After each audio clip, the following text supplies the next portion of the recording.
Hello, my lovely YouTubers. So in this video, we are going to look at my Epilala Cattleya Jackie Bright treasure. That name is a mouthful, but don't be afraid to try orchids like this, the complex hybrids, because even though they may look complex, their care requirements are not. So looking at the tag here, we see a very, very long name.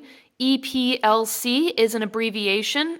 And when we look that up, we find that EP is an abbreviation for epidendrum, and then the L is an abbreviation for Laelia, and then the C is an abbreviation for Cattleya. So you put it all together and you get EPLC, Jackie Bright Clonal Name Treasure. Now looking at the tag, you may think to yourself, wow, that's 3 different genera I would have to look up the care requirements for, and then how do I even know what the care requirements for this complex hybrid are going to be?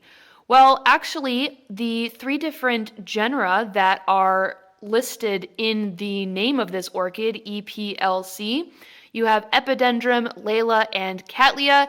They are actually all under one alliance, which is the Cattleya Alliance.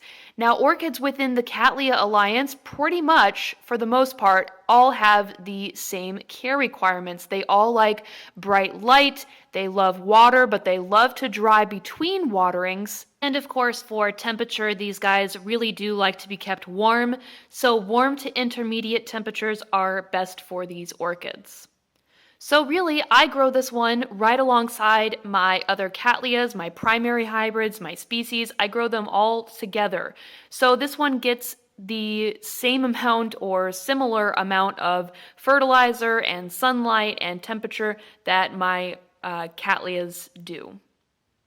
So as far as medium goes, I have it potted in a medium grade bark mix, and then I actually added a top layer of sphagnum moss because I found that this one was actually drying too much between waterings, and I started to get a little bit of shriveling on the pseudobulbs. So I added a top layer of sphagnum, which is a good tip for those of you that find your orchid in too large of a mix and it's drying too quickly. Just add a top dressing of sphagnum moss, nothing crazy, just enough to give it a little bit of added moisture between waterings. I love the flowers on this orchid. They start out as a dark green color, as you can see here, and once they open up, they still retain sort of that greenish yellow color in the petals and sepals.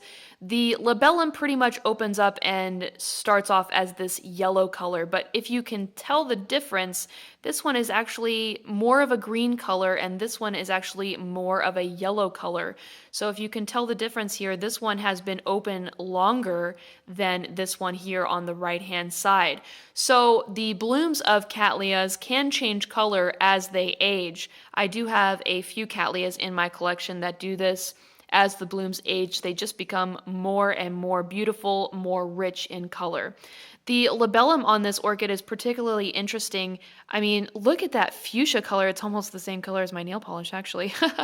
But this orchid is so pretty and lightly fragrant, nothing that you would be able to smell unless you were right up in that flower there.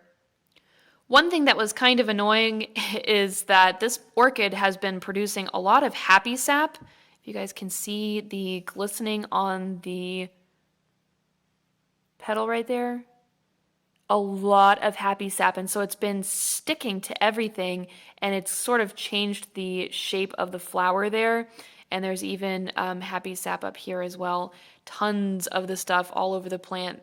There you go, there's a better view of that. Oh, and this dusting here on the leaves is tree pollen. The pine trees in South Carolina, this is their mating season, and basically they get their tree sperm all over my orchids. So kind of annoying because I have to go back and water the leaves of my orchids to get that pollen crud off of there. Thank you, pine trees. So if you have an Epilala Cattleya and it hasn't bloomed for you, I would say to check 2 main things. The first being light. If your orchid has not bloomed and it's a Cattleya or in the Cattleya Alliance, light has a lot to do, and it does affect the bloom times for these orchids. They need a lot of light to be happy. So if your orchid hasn't bloomed, go back and see if there's any sort of culture that you can do differently when it comes to light. The next thing I would say is that the Epiphylla cattleyas really do like to dry out between waterings. I almost want to say they like to dry more than your just regular cattleyas, hybrids, primary hybrids. They like to dry out between waterings, definitely. I first got this orchid and I was keeping it really, really wet. So I'm pretty sure that affected this growth here. It was stunted and it didn't end up blooming. So I changed it to a medium grade bark mix with this top dressing of sphagnum, and I got this new growth here, and it did decide to bloom off of it. And I do believe it is starting a new growth right there, so that's pretty exciting.